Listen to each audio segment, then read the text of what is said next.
అందరికీ నమస్కారం. సో, ఈ వీడియోలో అసలు మనకి ఇండియాకి కెమికల్స్ ఎట్లా వచ్చినాయి? మనం స్ప్రే చేసే కెమికల్స్ గానీ, మన పొలంకి స్ప్రే చేసే కెమికల్స్ ఎట్లా వచ్చినాయి? అసలు ఈ పురుగు మందు గానీ, డీఏపీ గానీ, యూరియా గానీ ఎలా వచ్చినాయో తెలుసుకుందాం. 1939 నుండి 1945 వరకు మనకి వరల్డ్ వార్ 2 జరిగింది. వరల్డ్ వార్ 2లో గ్రేట్ బ్రిటన్ అండ్ జర్మనీ మధ్యలో యుద్ధాలు జరిగినాయి. 2 దేశాల మధ్యలో యుద్ధం జరిగినప్పుడు కొన్ని వందల వేల రూపాయలు ఖర్చు పెట్టి కెమికల్ వెపన్స్ తయారు చేసిండ్రు. పెద్ద పెద్ద కంపెనీస్ ప్లేస్ చేసి కెమికల్ వెపన్స్ అనేది తయారు చేసిండ్రు. ఈ కెమికల్ వెపన్స్ వల్ల చాలామంది చనిపోయారు. 1945లో మనకి వరల్డ్ వార్ 2 అనేది ఆగిపోయింది. అయితే కంపెనీ షట్ డౌన్ చేస్తే ఇందులో ఉండే వర్కర్స్కి అసలు వర్క్ లేకపోయి అన్ఎంప్లాయ్మెంట్ వచ్చేసి మళ్ళీ చాలా గొడవలకు దారితీస్తుందని చెప్పేసి ఈ కంపెనీస్ని అసలు ఈ కెమికల్స్ని ఏం చేద్దాం అసలు అందరూ ఇట్లా థింక్ చేస్తున్నప్పుడు ఇదే మనము కెమికల్స్ని పొలాల్లో కూడా స్ప్రే చేయొచ్చు, ఈ పురుగులను చనిపోతాయి అని ఒక సైడ్ ఆఫ్ సైంటిస్ట్ అంటే, ఇంకో సైడ్ ఆఫ్ సైంటిస్టులు ఏమంటున్నారంటే మనం ఇవన్నీ మనుషుల్ని చంపడానికి తయారు చేసిన కెమికల్స్, ఇవి మనం పొలాల్లో స్ప్రే చేస్తే ఆ కెమికల్తో పండిన పంటని మనుషులు తింటే మనుషుల లోపల కూడా కెమికల్ వెళ్ళిపోతుంది.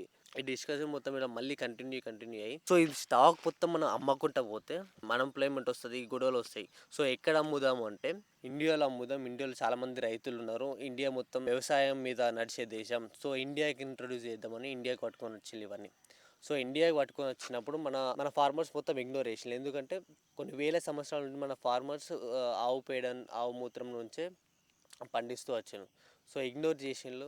త్రూ గవర్నమెంట్ సపోర్ట్ ఈ కెమికల్స్ అనేది బ్లాంక్ డెవలప్మెంట్ డిపార్ట్మెంట్ అనేది క్రియేట్ చేసి ఫ్రీగా డెమోస్ ఇవ్వడం స్టార్ట్ అయింది.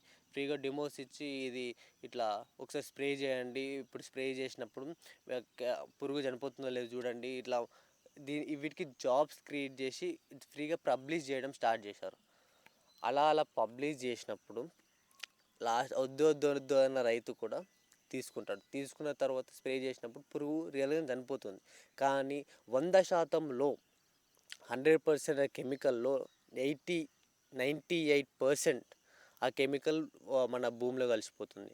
మిగతాది 2% మాత్రమే ఆ పురుగుని చంపడానికి ఆ మొక్కకి వెళ్తుంది. సో అలా మన భారతదేశం మొత్తం ఈ పురుగు మందులు డిఏపీలు యూరియా మొత్తం వాడడం స్టార్ట్ అయిపోయింది. మన భూమిని మాత్రం నాశనం అయిపోయినాయి.